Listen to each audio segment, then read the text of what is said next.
Bonjour à toutes et à tous, bienvenue dans cette nouvelle vidéo du Salon des Arcanes pour découvrir le Wisdom of the Sacred Bee Tarot. Non, vous voyez, j'ai fait l'erreur qu'il ne fallait pas faire, donc je reprends. Bienvenue dans cette vidéo pour découvrir le Wisdom of the Sacred Bee Oracle. Voilà, ma langue a fourché, pourquoi? Parce que cet oracle s'inscrit dans une trilogie qui se compose de 2 tarots et d'un oracle. Voilà, tout simplement. Donc, on a déjà découvert au moment où vous pourrez visionner cette vidéo le Journey of the Sacred Bee, et je vous sortirai dans la foulée le Keeper of the Sacred Bee. Un jour après, j'essaie de mettre une vidéo par jour pour pas non plus trop encombrer la chaîne YouTube. C'est déjà pas mal, une vidéo par jour, si j'arrive à me tenir à ce rythme. Je prends parfois des pauses. Juste petite parenthèse, je vous les présente là dans l'ordre de sortie, puisqu'on était en avril 2021, celui-ci en juin 2021, donc à mon avis ils ont été conçus à peu près en même temps, et celui-là a 1 an de plus ou 1 an de moins, prenez-le comme vous, dans l'ordre temporel que vous préférez, puisqu'on est en août 2022, et ce que je constate, c'est que là on avait une indication d'âge à 18+, ici à 18+, et sur celui-là à 14+, voilà, intéressant. Faudra voir éventuellement, vous me direz si vous considérez que ces 2 jeux-là, contrairement à celui-là, méritent une prohibition presque, en tout cas une interdiction d'utilisation en dessous de 18 ans. On va aller découvrir cet oracle basé sur les abeilles, comme toute cette trilogie.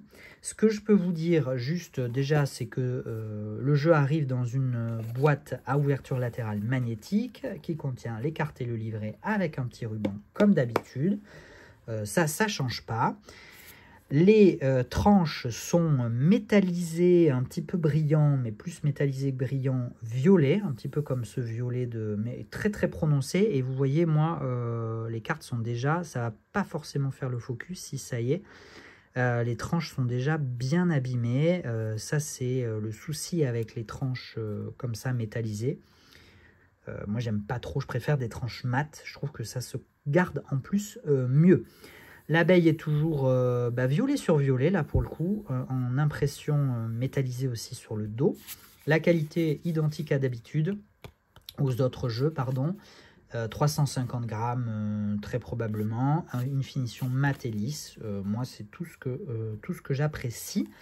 En termes de livret, le livret, on a une page, enfin alors une double page par carte avec l'illustration.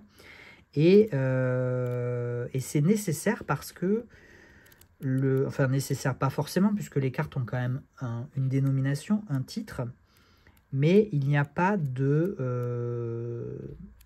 ce n'est pas classé par ordre alphabétique, c'est classé par famille. C'est classé par famille, puisque vous voyez là on est sur l'élément R.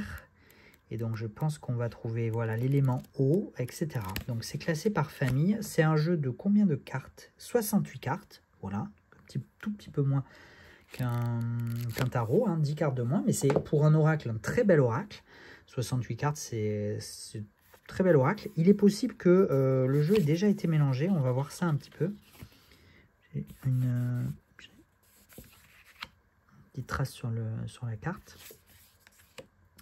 Je pense que c'est par code couleur et peut-être par symbole, puisqu'ici on a le feu, toujours le feu, mais les premières à mon avis étaient plus terre que feu, ou alors non, ça devait être des cartes bonus.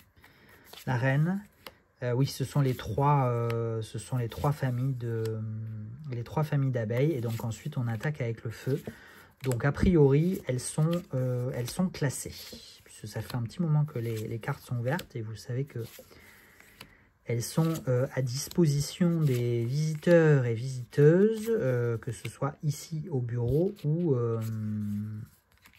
sur des salons et festivals. Donc il est possible dans ces cas-là que les cartes soient brassées, mélangées, mais j'ai l'impression que ça va aller. Ici on est sur l'eau, donc on retrouve le symbole sur chaque carte, donc ça c'est bien.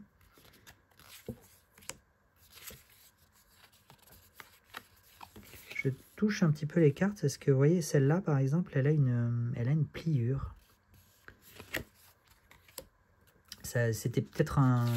Pour le coup, c'est peut-être un jeu qui nous a été retourné, que j'ai pris en présentation.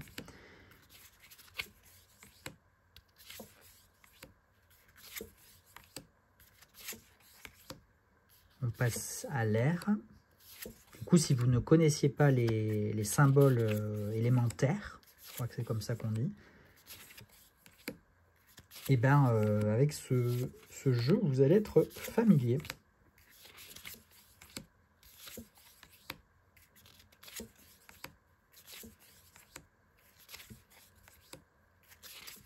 On passe à l'élément terre.